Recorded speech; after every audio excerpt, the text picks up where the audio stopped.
Hello and welcome to this week's edition of the Darwin Festival podcast. I'm Chris Smith. This week we're taking a trip to the South Seas to visit one of the first things that Darwin ever wrote about. And it is evolution, after a fashion, but not as you might know it. I'm Brian Rosen. I'm a scientific associate at the Natural History Museum in London in the Department of Zoology. Darwin's first book on scientific theory is on coral reefs, on their structure distribution. Before he ever left, and possibly before he even knew about it, there'd already been a considerable debate about the origin of coral reefs, particularly these atolls in the ocean areas, since Cook and before's voyages, and it had become almost a cause célèbre amongst the, might say, thinking people and in and around the Geological Society in London in particular. And when the Beagle was due to leave, one of the instructions was that they should not only do the navigational charts and everything else, which is the main purpose of the voyage, but also to look at coral reefs in particular, and in particular also to test a brand new idea by Charles Lyell, which he hadn't yet published, but they all knew about at the time. So the official instructions for the Beagle's voyage included instructions to test that hypothesis. And what was that? Well, because atolls are ring-shaped structures, one of the ideas that people had had, and Lyell developed in particular, was that they mirrored volcanic craters. So the idea was, according to Lyell, that there would be submarine craters which were all, as it were, conveniently at the right depth for reef-building organisms, which only live in shallow water, to then just make a rim of coral on top of the crater rim. And that was Lyell's hypothesis, but it did assume, or did postulate, that there were all these craters all handily at the right elevation for the corals to start growing on. So that was a problem for them, and that's why they asked the Beagle, asked Fitzroy, to go and have a look at that problem. So how did Darwin study it, and what was his conclusion?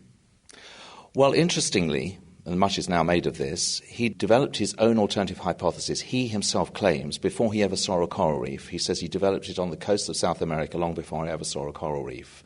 So he then waits till he gets to Tahiti, where he sees the first reefs, and then starts to write his first manuscript, which wasn't actually published. It was here in the Cambridge Library, I think, till David Stoddart published it in 1962. But that was his first formulation of his theory, and his alternative was that after the volcano has erupted and had its eruptional period, it begins to subside, the coral reefs grow on the flanks of it, and bit by bit the volcano disappears beneath the waves as the reefs grow onward and upward, leaving you with this ring-shaped atoll. So some of these South Sea islands that we see that do still have their volcano in the middle, they're kind of evolving to become an atoll eventually then? Precisely that. That's exactly what Darwin says. There's a lovely plate where he gathers up all the charts of about, 10-odd number of different islands, just as you describe, all with still bits of volcano in the middle, not erupting anymore, but all of them showing more or less peak left. And you could easily imagine him then putting these apparently quite separate phenomena in an evolutionary, because that's what it is in the geological sense of evolutionary, an evolutionary sequence of the island in the middle gradually fading from view. And so how did Darwin then take that forward? Because you say he didn't actually publish the manuscript, just wrote it up. Yes, it was obviously a draft, as he indeed did for his evolutionary ideas and other things, I believe. But that's 1835 while he's on the vessel. Then in 1837, he actually presents a short version of his theory and the evidence he then gathered, particularly at Cocos Keeling Atoll in the Indian Ocean when they reached that late in the voyage. He presents that at the Geological Society in 1837, and then he does lots and lots of homework, you might say, by writing to lots of people and going through lots of charts. And as you know, probably he's a prolific correspondent. And he builds up all the extra evidence he needs to then publish his book on structure and distribution of coral reefs. Were there any frustrations? Were there any coral reefs that didn't fit the theory and therefore he had to try and defend them or explain them so they didn't put a spanner in the works? It's a mixture of various things that then happens. Some people doubted that the ocean floors had subsided, so the issue then was whether those particular reefs showed signs of subsidence. Meanwhile, other people went to reefs that he never said had subsided, and somewhat mistakenly said, look, I can see no subsidence. Well, actually, if they looked in Darwin's book a bit more carefully, but for whatever reason they chose not to remember, that the examples they used were in areas of uplift or areas of stability. So there was a complex of controversy developed in the later part of his life in particular following the Challenger expedition, where John Murray, one of the leading scientists of that expedition, had said, oh, look, this is no problem. All these coral reefs just build up from the seafloor. All the little organisms fall down onto the seafloor, build up mounds, and then eventually when they get to the right depth, the reef builders take over and make a coral reef.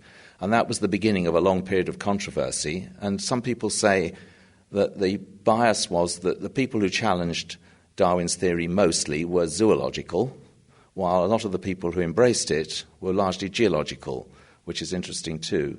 But towards the end of his life, Darwin realized that the critical test of the oceanic part of his theory, perhaps the most celebrated bit of it, was to try and get someone to drill a borehole into a reef, an atoll particularly, to then see if it had a volcano underneath it. But that didn't happen in his lifetime. Has it happened since? Oh, yes, it happened in 1952 first. The American geologists drilled Eniwetok Atoll in connection with atomic testing on their atolls of Bikini and Eniwetok, and they hit basalt at 1,200 metres or so. That was the beginning of substantiation, or vindication, if you like, certainly of that part of his theory.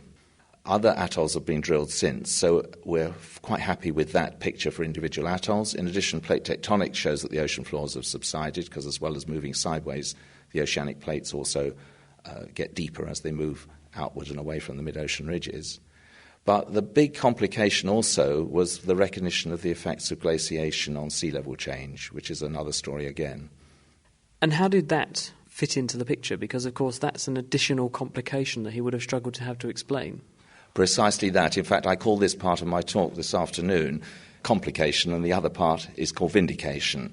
Now, the complication is that in 1842, he was unaware that there had been major glaciations whose ice had extended far beyond where it is today or in his time, and that therefore when the ice had melted, sea levels must have risen. Now, if you're a coral sitting on the sea floor, you don't care very much whether your foundations are subsiding or the sea level is rising. The effect, as it were, on your ecology is going to be the same. And he knew nothing of that when he wrote his book. But around that time, he changed his mind. He was won over to the idea there had been glaciations. He goes and visits his old haunts in North Wales, and he gets involved in quite a controversy about glaciation with one of the Agassiz and so on. But this is a long story in its own right to then work out what effect exactly that has on coral reefs. What it basically turns out, to keep it simple, is yes, sea levels change, but the rate of change of sea level is about 3 orders of magnitude faster than subsidence of the volcanic foundation. So you've got this kind of yo-yoing of sea level all the while that the foundation is sinking. So yes, the foundations are sinking, but also you have to interpret the surface features of an atoll very much in terms of this more rapid and more recent environmental change, the change of sea level and probably change of climate that's going with that too. So one is, as it were, superimposed on the other. Another wonderful bit of deductive reasoning by Charles Darwin. That was Brian Rosen, who is based at London's Natural History Museum. That's all for this week. Thank you very much for listening, and do please try to join me next time for more insights from the Darwin Festival archives. There are, incidentally, more editions of these podcasts available from our website at thenakedscientist.com. I'm Chris Smith, and until next time, goodbye.